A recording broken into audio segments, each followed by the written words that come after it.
La question courante est de savoir comment être délivré de sa vie propre. En nous basant sur notre expérience personnelle, nous dirons que la délivrance dont nous nous occupons en cet instant comprend 3 phases et en même temps 3 facteurs. La croix, l'esprit, la contemplation du Christ glorifié. Veuille l'Esprit de Dieu illuminer notre témoignage. Sur la croix, le Christ s'offrit en sacrifice pour le péché du monde. Il y a là un acte de substitution, d'amour, de pardon. Mais j'y trouve encore davantage. J'y découvre en puissance les arts de ma sanctification. Relisons Romains 8, 3, 4. Ce qui était impossible à la loi à cause qu'elle était faible dans la chair, Dieu l'a fait en envoyant son propre Fils dans une chair semblable à celle des hommes pécheurs. Et pour le péché, il a condamné le péché dans la chair, afin que la justice de la loi fût accomplie en nous, qui marchons non selon la chair, mais selon l'esprit. L'œuvre de substitution d'abord, Dieu a envoyé son propre Fils pour le péché, puis celle de ma sanctification, dans une chair semblable à celle des hommes pécheurs. Sur la croix et dans la personne de Christ, la chair, la mienne, a été crucifiée. Comment m'exprimerai-je pour faire comprendre combien cette pensée a pénétré et transformé ma vie? Après la découverte de Jésus, mon sacrifice, ce qui influença le plus mon existence fut de discerner dans le Sauveur, sans péché, mourant sur la croix, l'effigie de mon moi pécheur, y mourant avec lui. Voici à peu près ce que furent mes pensées, pour autant que je puisse rendre la profonde impression reçue. Alors, Dieu a cloué au bois la ressemblance de mon moi pécheur. La croix est symbole de dégradation, d'infamie, maudit et quiconque est pendu au bois.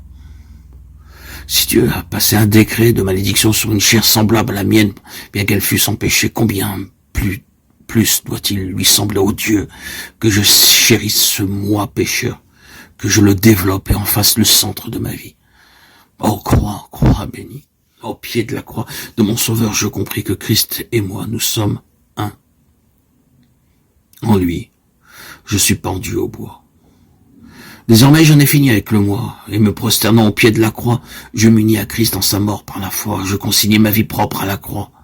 Ce fut comme si je prenais le moi avec ses ambitions, ses désirs, ses aspirations vers la perfection, sa corruption, sa versatilité, son esprit de critique, son manque de charité, et que je l'y clouais vraiment.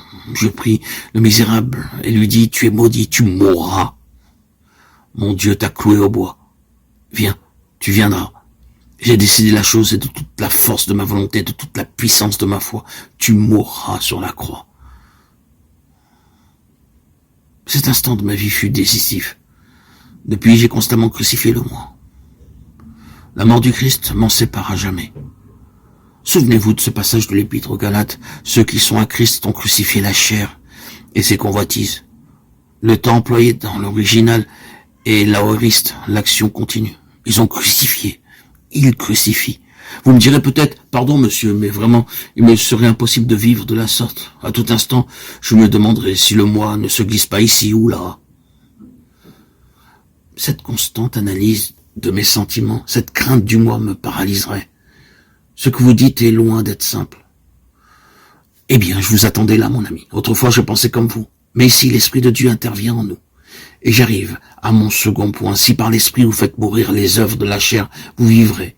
L'Esprit a des désirs opposés à ceux de la chair. Ce fut par l'Esprit éternel que le Christ s'offrit à Dieu sans péché.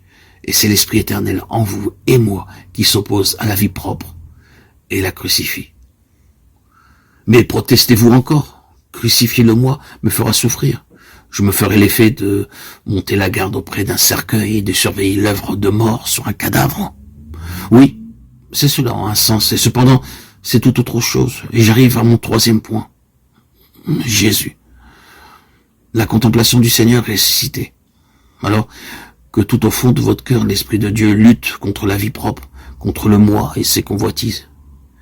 Il révèle en même temps Jésus-Christ. Le Seigneur vous est tout proche, il vous devient une réalité.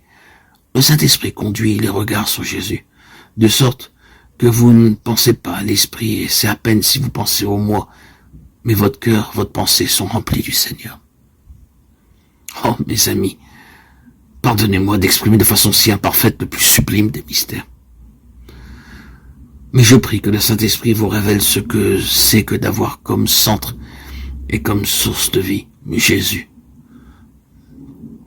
Jusque-là, le centre, le mobile, le principe directeur, ça avait été le moi. Ah, qu'il soit maudit ce moi, qu'il soit crucifié ce malfaiteur, ce Barabbas. À l'inverse de ceux qui demandaient à Hérode l'élargissement de Barabbas, nous disons à mort le malfaiteur, à mort le moi, à mort, et que vive le Christ. Non pas Barabbas, non plus moi, mais Christ. Que le Seigneur illumine ses pensées dans vos cœurs pour l'amour de son nom.